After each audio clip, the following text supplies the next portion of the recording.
¿Qué tal, amigas y amigos televidentes? Gracias por estar con nosotros. Estamos en Conexión Comunal. Hoy vamos a estar conversando sobre un tema que nos preocupa muchísimo a todos los ciudadanos de este país y tiene que ver con la violencia. Para eso tenemos el gran gusto y el honor de tener con nosotros a una persona que se ha dedicado a la investigación profunda sobre este tema. Estamos con don Marco Fournier Facio. Él es psicólogo, además es investigador, y vamos a estar conversando con él sobre esta problemática que sin lugar a duda mantiene, pero muy preocupada a la sociedad costarricense por el nivel de violencia que estamos viviendo en diferentes escenarios en nuestro país. Muchísimas gracias, don Marco, por estar con nosotros. Un placer tenerlo hoy con nosotros en Conexión Comunal. No, más bien, muchas gracias por la oportunidad. Es un tema que preocupa muchísimo. Bueno, le preocupa a toda la población, pero a mí personalmente me preocupa muchísimo. Y cualquier oportunidad de discutir y de analizar es siempre bienvenida. Yo quisiera, tal vez para entrar en materia, analizar un poco cuáles son las causas que históricamente han generado situaciones de violencia en diferentes ámbitos de la vida social. Sí, bueno, eso es una perspectiva muy importante porque mucha gente piensa que el problema de la violencia está directamente relacionado de manera exclusiva con la delincuencia, y entonces, por ejemplo, se trata de explicar la situación actual por el crecimiento del narcotráfico, sobre todo, o el crimen organizado. Algo hay de eso, por supuesto, pero las raíces parecieran ser más complicadas y más profundas. Si uno establece la correlación entre la tasa de homicidios y el coeficiente Gini, que es el coeficiente estadístico que mide el nivel de desigualdad en una población, es una correlación muy alta, es una correlación cercana a 0.70 en una medición que va de 0 a 1, entre más se acerque a 1, más fuerte es la relación. Bueno, para lo que llevamos del siglo, o sea, a partir del 2000 en adelante, es una correlación muy fuerte, alrededor de 0.70, lo cual nos indica que hay un factor sociocultural en el fondo que de alguna manera produce tanto la violencia general como, por ejemplo, la facilitación del crimen organizado, del narco. Entonces, desgraciadamente sí, la calidad de vida de nuestro país se ha venido deteriorando de manera muy importante en lo que va del siglo, y eso inevitablemente está teniendo consecuencias nefastas para cada uno de nosotros, ¿no? Esto es una realidad que podemos evaluar o valorar enfocándonos solo en Costa Rica, o definitivamente estamos sumergidos en un contexto global donde estamos siendo permeados por la violencia que se vive en Latinoamérica, por ejemplo. Sí, bueno, y en el mundo. Y en el mundo, estamos claro. viendo, por ejemplo, la barbaridad en Gaza, ¿no? Yo diría que las dos cosas. Sí, hay un fenómeno mundial evidente, ¿no?, de agudización de la violencia, pero también Costa Rica comienza a mostrar algunos indicadores que la hacen, digamos, sobresalir dentro de esta corriente mundial. Y entonces, por ejemplo, en un estudio internacional realizado hace unos meses, se encuentra que Costa Rica tiene la tasa de bullying más alta del mundo. Somos el peor país en cuanto a bullying. Eso es un dato horrible, ¿no? Horrible por todo el sufrimiento que eso implica para niñas, niños y adolescentes, ¿no? Por ejemplo,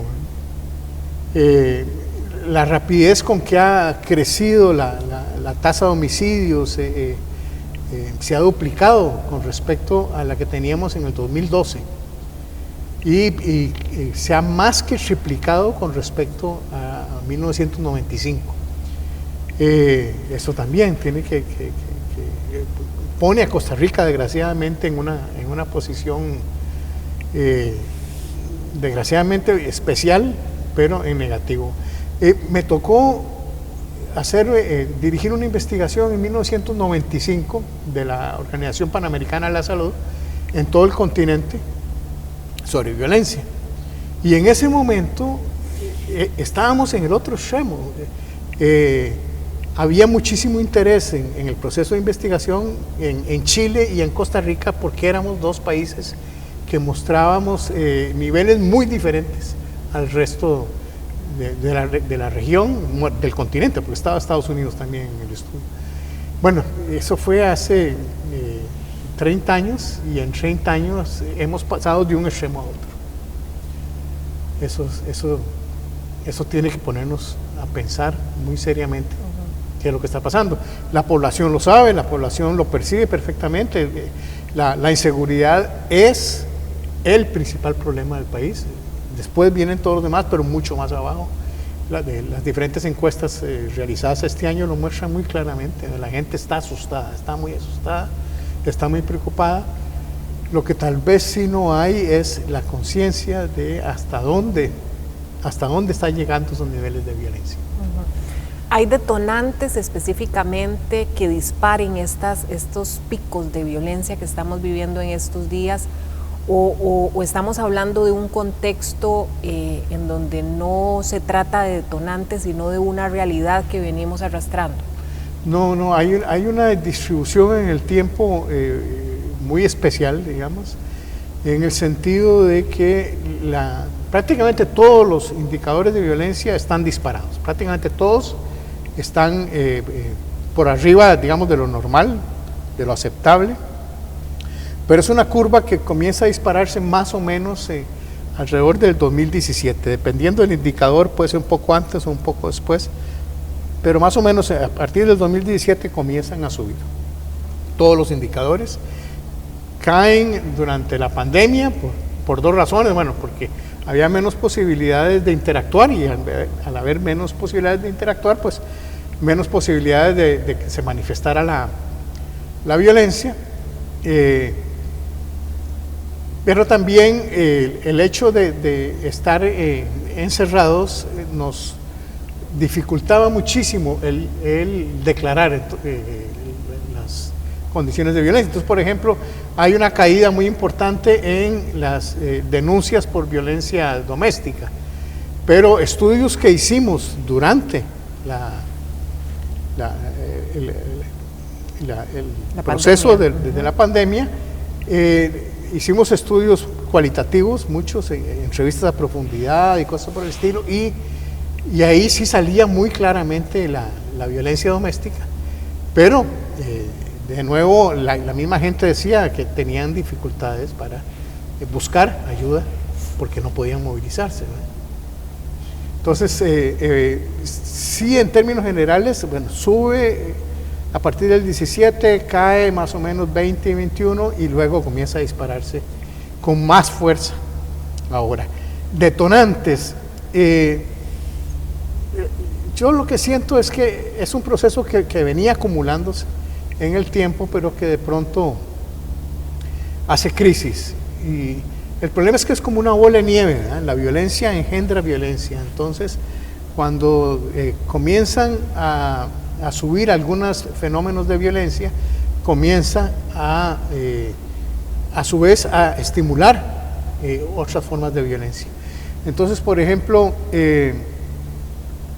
lo que mencionaba antes, en el sentido de que hay un deterioro en la calidad de vida de las y los costarricenses, eso nosotros lo consideramos violencia, se le llama violencia estructural, o sea, la misma estructuración, la misma manera de cómo tenemos organizado el país está produciendo violencia, está violando, digamos, algunos derechos fundamentales, y está generando resentimiento, frustración, enojo en la población. Eso ya es violencia. Claro, o sea, es violento en el sentido de que está deteriorando, digamos, la calidad de vida de las personas, pero ese deterioro a su vez engendra nuevas formas de violencia, porque la gente lo resiente, porque se sienten frustrados, porque se sienten ansiosos, porque pierden credibilidad en el sistema, etcétera, y todo eso junto va produciendo una tendencia a actuar de manera violenta. A esto debemos agregarle también el deterioro en el sistema educativo. El informe del estado de la educación desde 2005 es muy claro, un proceso de deterioro casi que permanente y también agudizando cada vez más la situación. Pero entonces la gente que está sufriendo situaciones de deterioro en su vida, que hace que le crezca el enojo y el resentimiento, pero además no está teniendo acceso a mecanismos adecuados para autocontrolarse o para canalizar positivamente ese resentimiento. Por ejemplo, se penaliza la protesta, entonces una manera que habría de manifestar ese resentimiento mediante búsquedas conjuntas de soluciones, o por lo menos la posibilidad de en conjunto protestar y manifestarse, van decayendo también y han venido decayendo en los últimos años. Entonces la gente se ha ido como encerrando en sí misma,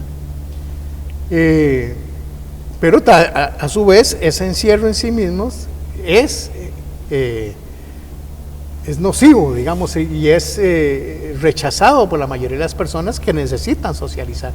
Entonces una bola de nieve donde todo va generando cada vez más y más violencia, y esa generación cada vez mayor de violencia a su vez produce más violencia, y la posibilidad de detenerlo es dificilísimo, porque ahí va creciendo y creciendo, y lo vemos todos los días como la violencia cada vez es peor, ¿no?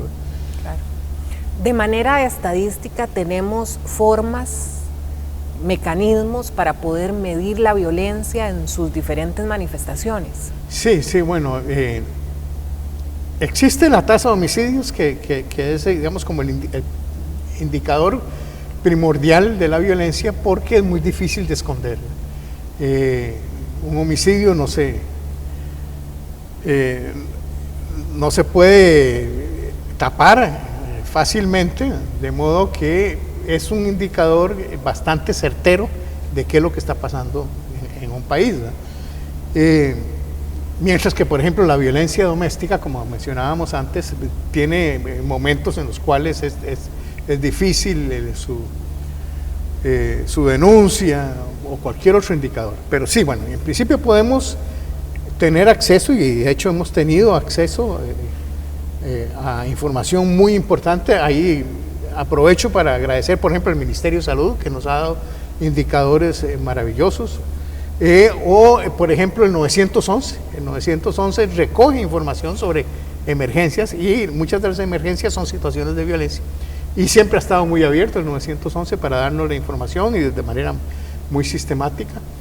Entonces en este momento podemos hablar de prácticamente cualquier tipo de interacción social en donde exista la posibilidad de registrar un dato para mostrar que es violencia. Entonces, por ejemplo, bueno, violencia doméstica, como mencionábamos, pero pensemos en los accidentes de tránsito, que también han subido. Por ejemplo, los accidentes de tránsito el año pasado fueron un 50% más. Las muertes en el sitio del accidente fueron un 50% más que lo que habían sido en el 2012. De nuevo, esa curva que va subiendo. Ahí pareciera que año a año va a ir subiendo también, ¿no?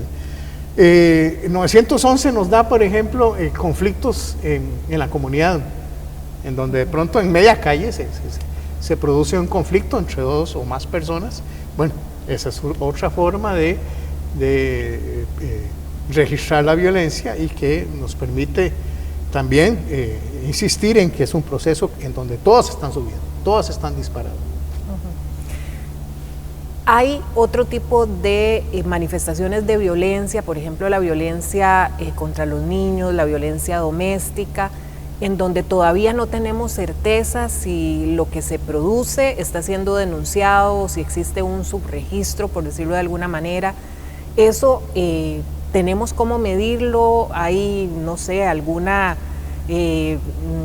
método que pueda darnos un indicio de cómo está nuestra sociedad en cuanto a este tema. O sea, hay indicadores y el problema es que uno tendría que partir del principio de que hay un subregistro. Por ejemplo, el bullying que mencionábamos ahora.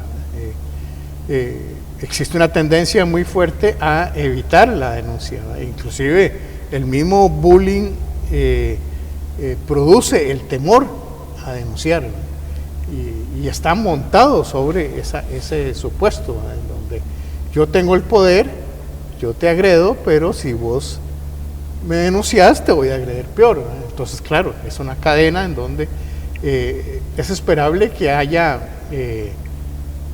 muchos casos que no se denuncian, pero uno podría pensar que esa cifra negra, negra porque es oscura, porque no se puede ver, tendería a mantenerse a través de los años, y entonces igual podemos identificar que el aumento en las estadísticas se debe a un aumento real y no a que se están haciendo más denuncias que antes. Podría pensarse, por ejemplo, en la violencia hacia los niños en el hogar. Podría haber tenido un disparador con la ley contra el castigo físico alrededor del 2008, pero de ahí en adelante en principio no ha habido cambios como que pudieran justificar que de pronto se está logrando denunciar más o menos, ¿verdad? Igual podríamos, como ya lo mencioné, prever que durante la pandemia hubo un problema de subregistro, pero bueno, eso se toma en cuenta a la hora de describir el movimiento a través del tiempo. Cuando hablamos de bullying, estamos hablando específicamente de ese acoso o de esa agresión hacia población infantil y adolescente, sí. o hablamos de bullying también cuando vemos de agresiones verbales en redes sociales a personas ya adultas. En la carretera, por ejemplo. O en la carretera, por ejemplo. Pero no se le llama bullying. O sea, el bullying sí se circunscribe a víctimas, niñas, niños y adolescentes, y es un nivel de violencia entre ellos mismos. Pero sí, el principio es semejante, ¿verdad? Y uno lo ve todos los días en la carretera, ¿no? Me tocó ver entrando a Liberia hace como 2 años, de pronto 2 autos delante mío entraron en una discusión, el de más adelante se bajó y le destrozó la cara al otro ahí, delante mío. A mí lo único que se me ocurrió fue pegarme el pito y decir, ya, pare. Y seguía dándole hasta que la compañera, la esposa del tipo que estaba agrediendo, lo logró calmar y se fue, y yo me acerqué donde el otro muchacho bañado en sangre, y sí, él no pudo ni siquiera reaccionar. Bueno, ese tipo de situaciones se dan constantemente y, repito, de manera creciente en los últimos años en todo el país. O sea, la conclusión a la que tenemos que llegar todas y todos los costarricenses es que todos somos susceptibles de actuar violentamente. Desgraciadamente así están las condiciones del país, y en cualquier momento cada uno de nosotros puede actuar de manera violenta, y es muy importante el tomar conciencia de eso, porque es el primer paso para poder evitar el reaccionar de manera violenta. El Colegio de Psicólogos está en este momento estamos trabajando para desarrollar lo que estamos llamando una caja de herramientas, en donde queremos ayudarle a la población a, primero, identificar las situaciones de violencia, pero tanto como víctima como perpetrador de violencia en ambos casos, y luego estrategias para canalizar la violencia o para enfrentarla de manera positiva. Como sociedad, ¿cómo estamos tomando esto de la violencia? se me ocurre pensar que hemos naturalizado muchísimo. De hecho, hace 10, 15 años, un homicidio era una noticia. Hoy ocurren tantos que se iría al noticiero de mediodía de cualquier canal en puras noticias sobre homicidios. Un insulto en redes sociales hubiera sido algo que destaque, pero ahora lo inusual es ver un debate de altura o un plasmar mi opinión con respeto y escuchar una distinta con respeto también. O sea, ¿qué nos está pasando como sociedad en ese sentido? ¿Naturalizamos? ¿Llegamos a ese punto de verlo normal? Yo siento que sí sigue habiendo una reacción negativa, digamos, y de susto en muchas de las condiciones de violencia, pero sí, desgraciadamente, como usted lo menciona, y me van a perdonar, pero yo tengo que mencionar aquí que el señor presidente hace un pésimo ejemplo del manejo de la violencia y no sabe canalizarla y está de alguna manera reforzándole a la población de que hay que actuar en forma confrontativa y en forma violenta hacia otras personas. Bueno, no es solo el presidente, repito, toda la población estamos de alguna manera violenta, pero sí hay ahí algunos factores de tipo más estructural que están influenciando masivamente. Y eso es muy peligroso dentro de toda la situación que estamos viviendo. Justamente sobre este tema, vemos que ahora las personas, por el tema de redes sociales, tienden a manifestar sus opiniones en los diferentes chats, hacen comentarios. Creo que la gente se siente importante de sentir que tiene una voz.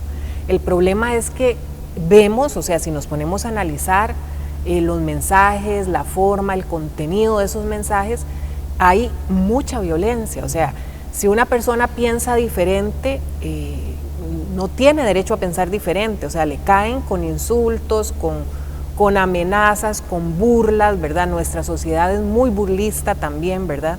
O sea, ¿qué es eso? ¿Cuándo empezó a pasar esto? Bueno, el costarricense siempre ha tendido a ser bastante individualista y eso hay historias desde la colonia, digamos, en ese sentido, pero sí, de nuevo, se ha exacerbado en los últimos años. Yo vuelvo a insistir en que hay condiciones socioeconómicas, socioculturales que están en la base,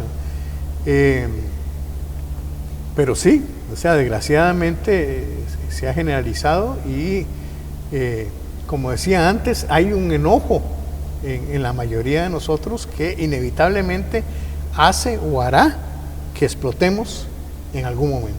Y si no es hoy, será dentro de una semana, unos meses, pero todos estamos acumulando mucha frustración, mucho enojo, y eso es muy peligroso, porque no se están dando las posibilidades para canalizar esa situación de manera adecuada y canalizarla conjuntamente. La única solución al problema es a través de un trabajo colectivo. A nivel individual podemos cada uno de nosotros cambiar, pero la situación no va a cambiar si no lo hacemos de manera colectiva. Hay modelajes en este tema de la violencia, o sea, nos identificamos con algunas figuras que al final signifiquen un referente de cómo actuamos. Sí, claro. Bueno, lo que mencionaba antes, yo insisto que hay una figura principal en el país en este momento dando un pésimo modelaje, pero también es conocido desde hace décadas que, por ejemplo, los medios de comunicación, las películas, ahora todo el contenido en las redes, permanentemente dan contenidos que estimulan, que inclusive producen aprendizaje sobre conductas violentas.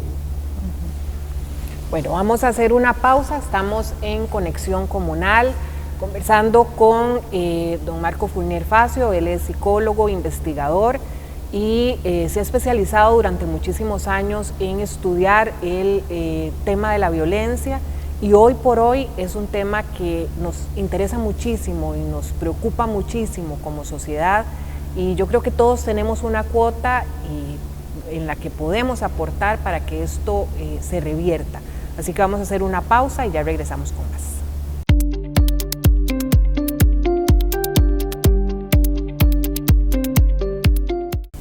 Continuamos con más en Conexión Comunal. Como lo mencionábamos antes de la pausa comercial, hoy hemos decidido dedicar este programa a hablar sobre el tema de la violencia, en vista de que los índices siguen aumentando de lo que podemos medir, sabiendo que hay muchas otras cosas que están en un subregistro, pero que se están generando y lamentablemente nos están y nos siguen afectando como sociedad, como individuos, y esto tenemos que visibilizarlo. Así que gracias de verdad, Marco, por estar con nosotros hoy en Conexión Comunal hablando de un tema tan pero tan importante. Cuando hablamos de violencia, hablamos también de una responsabilidad que tenemos como sociedad, como individuos, pero mencionábamos también que hasta cierto punto hemos venido normalizando algunos comportamientos. Esto es esperado, usual en el ser humano, que empecemos a acostumbrarnos a vivir con este entorno tan agresivo.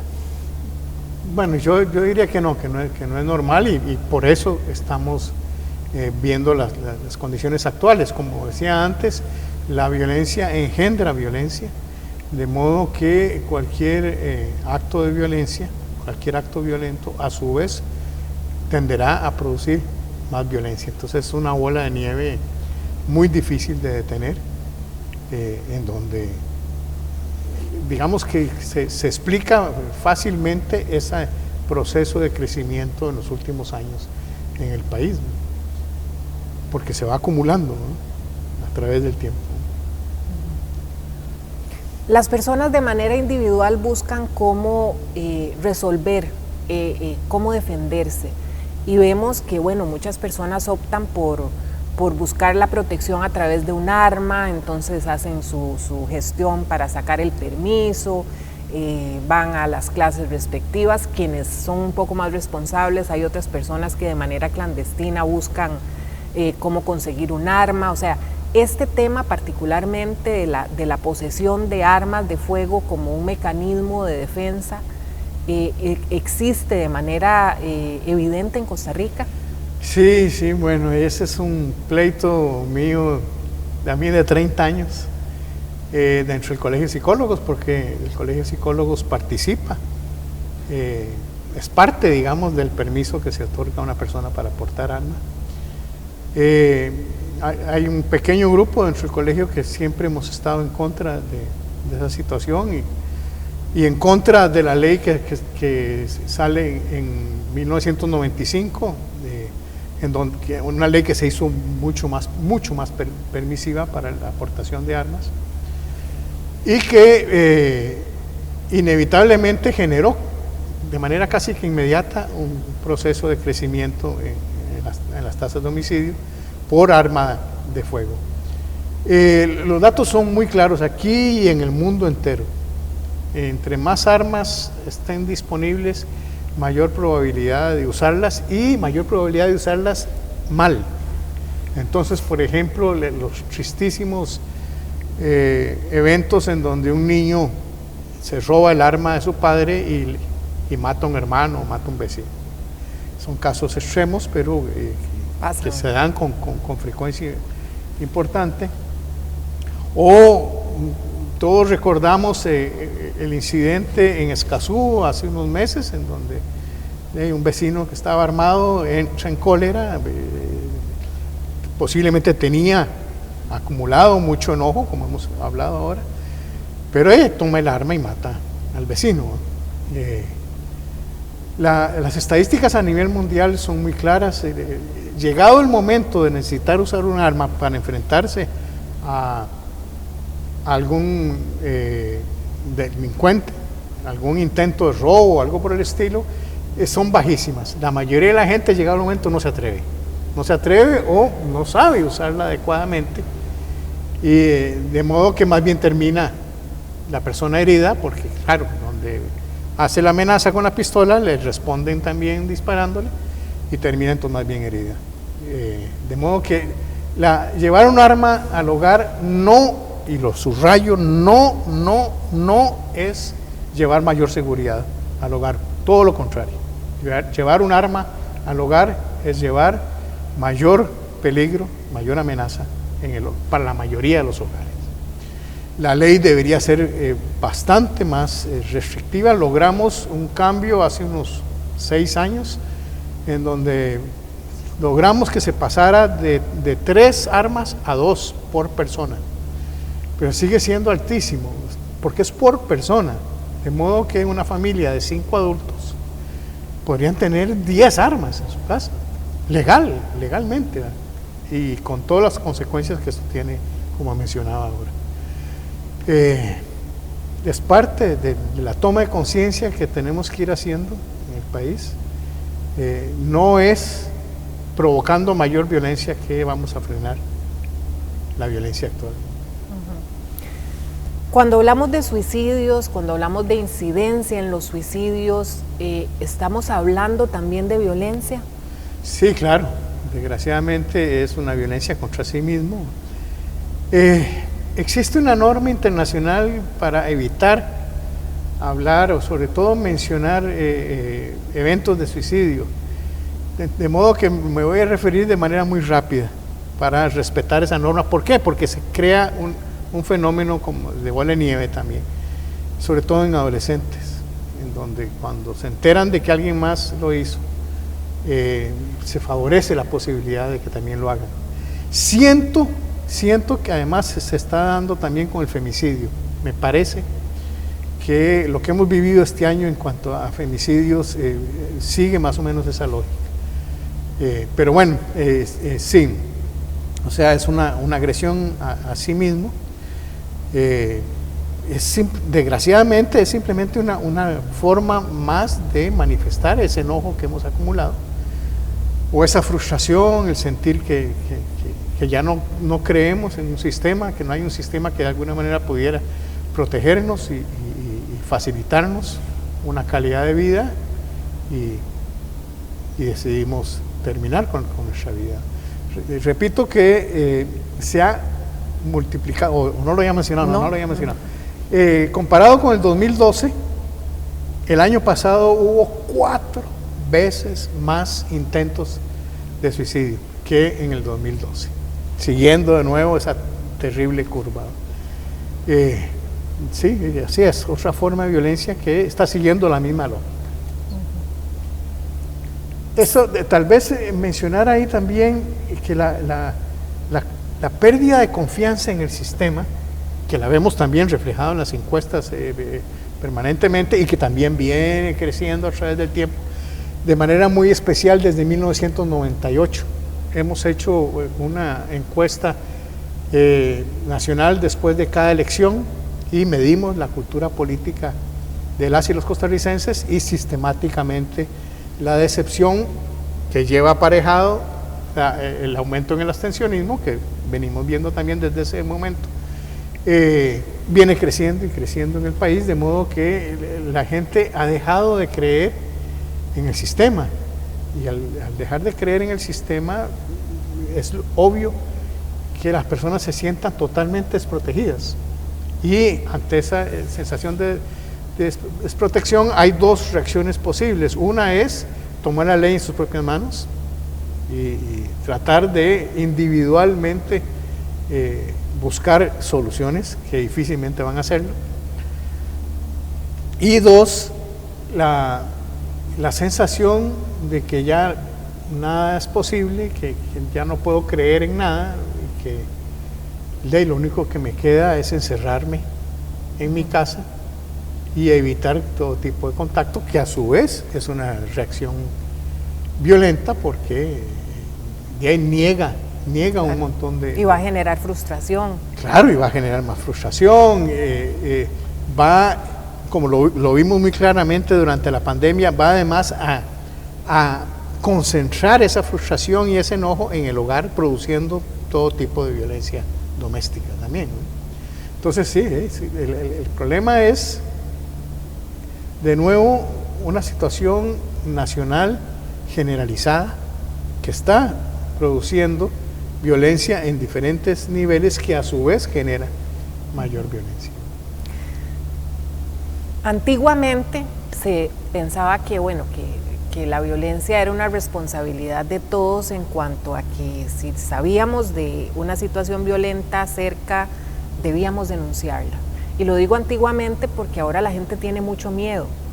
O sea, miedo y desconfianza, digamos, del mismo sistema, porque aunque se diga que es anónimo, no se sabe si al final va a ser anónimo y si se van a tomar represalias de actos violentos. Entonces llega un momento en que la gente también no sabe cómo actuar de manera correcta sin exponer su seguridad. Sí, desgraciadamente hay un proceso de revictimización en donde las personas que atestiguan o denuncian una situación pueden verse a su vez victimizadas. Lo habíamos visto con mucha frecuencia en el sistema judicial. Se hizo un esfuerzo muy bonito con Paniamor. Tuve la suerte de colaborar en ese proceso en donde Paniamor generó una capacitación en jueces y personal de los juzgados para evitar ese tipo de revictimización, porque se daba mucho la burla o la displicencia. O sea, simplemente es un niño y no voy a hacerle caso porque los niños mienten, cosas por el estilo. Cito en este momento un caso actual en donde una persona ligada al Ministerio de la Mujer, que se llama ahora, ¿cómo es que se llama? El INAMO. El INAMO dio declaraciones recientemente en donde prácticamente dice que la culpa es de las mujeres porque buscan una figura de compañero masculino que sea agresor, porque es lo que les gusta. Así lo dijo. Terrible, declaraciones terribles de quien debería estar defendiendo a las mujeres y que debería estar en este momento muy preocupada por la situación de los femicidios. Bueno, eso es un ejemplo de cómo se revictimiza. Y obviamente el revictimizar no hace más que aumentar el resentimiento, el enojo, que a su vez facilita la generación de mayor violencia, ya sea por sumisión o por una reacción violenta ante el agresor. Justamente con el tema de los femicidios y de las agresiones hacia las mujeres, este es un problema que es doblemente grave, porque hay una doble lesión, si se puede llamar de alguna manera, y es que ya con solo la condición de ser mujer ya vulnera la posición de la víctima, y yo quisiera tal vez que usted nos explicara o nos ahondara un poco sobre este tema. Sí, desgraciadamente, aunque ha mejorado muchísimo, pero seguimos viviendo una cultura patriarcal, ¿no?, en donde el macho es superior y la mujer tiene que ocupar un lugar secundario y sumiso. Esa cultura sigue privando en gran medida. Bueno, esa cultura obviamente es en sí misma violenta. Estamos negando una serie de derechos fundamentales a la mitad de la población, poco más de la mitad, porque siempre hay más mujeres que hombres en la población. Entonces es en sí misma violenta, pero además una forma fácil de justificarse a uno mismo la agresión a otro sector de población es minimizar o reducir, digamos, las características de la persona que vamos a agredir. Entonces, bueno, lo vemos muy claramente en la agresión a algunos migrantes, por ejemplo, la agresión a niñas, niños y adolescentes, pero también de manera muy evidente la agresión a las mujeres, y lo que se hace es simplemente decir, de todas maneras, ellas tienen que ser sumisas, si no lo son, merecen un castigo. Esa lógica obviamente facilita el desarrollo de la violencia hacia la mujer y el incremento que estamos viendo en el femicidio, que repito, siento que desgraciadamente también el hecho de que se esté divulgando, que para mí es un conflicto, porque hay que denunciarlo. Siento que hay que denunciarlo, claro, definitivamente, pero me preocupa que se esté generando un aliciente, digamos, en donde un tipo macho que está teniendo problemas con su mujer, de pronto ve que otro más lo hizo y que se atrevió a hacerlo y fácilmente termina haciéndolo también. Entonces, es una situación muy complicada, muy complicada. Bueno, yo quisiera que habláramos un poco sobre esta iniciativa que tiene el Colegio de Psicólogos y lo que usted llamó anteriormente como caja de herramientas. ¿Por qué deciden intervenir en esta materia y cuáles son las estrategias que están proponiendo? Bueno, esto fue una iniciativa que surgió hace como año y medio, ante la situación creciente de violencia que veníamos viendo en el país y de acuerdo a los datos que veníamos recogiendo. Comenzó a generarse, digamos, como base en el mismo círculo que nos habíamos opuesto a la ley de armas dentro del colegio. Comenzamos a discutir en conjunto y a analizar la situación y hicimos una propuesta pública, por decirlo así, pero dentro del gremio, y recogimos más de 500 firmas de apoyo para solicitarle a la Junta Directiva que asumiera una iniciativa para enfrentar el problema de la violencia, y así fue. La Junta Directiva lo aceptó. La Junta Directiva cambió en noviembre del año pasado, pero la nueva Junta Directiva lo reasumió también.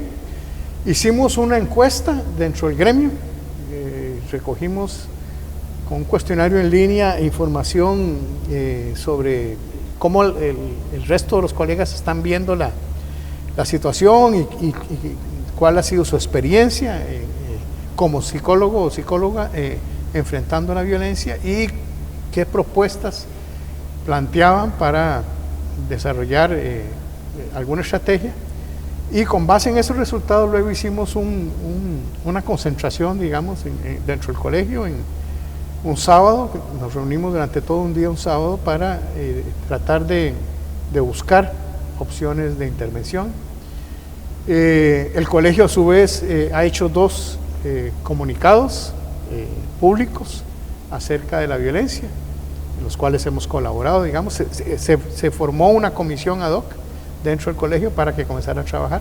Y bueno, llegamos entonces a la necesidad de lograr esas 2 cosas que mencionaba antes: la capacidad para que las personas puedan identificar las situaciones de violencia, tanto las que ellas ejercen como las que sufren, y las estrategias idóneas para enfrentar esas situaciones de violencia.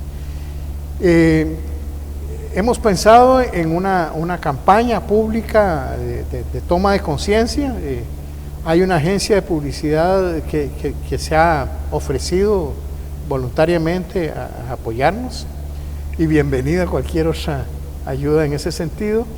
Y estamos tratando de coordinar con los medios para que nos ayuden también en ese proceso de divulgación, pero paralelamente estamos construyendo es una caja de herramientas.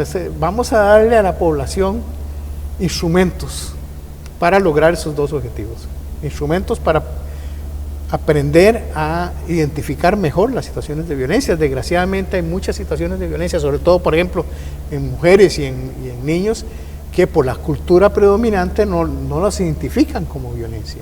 Entonces, un primer paso fundamental es poder identificar que existe una situación de violencia o que yo estoy ejerciendo una situación de violencia. Ambas cosas, ¿verdad?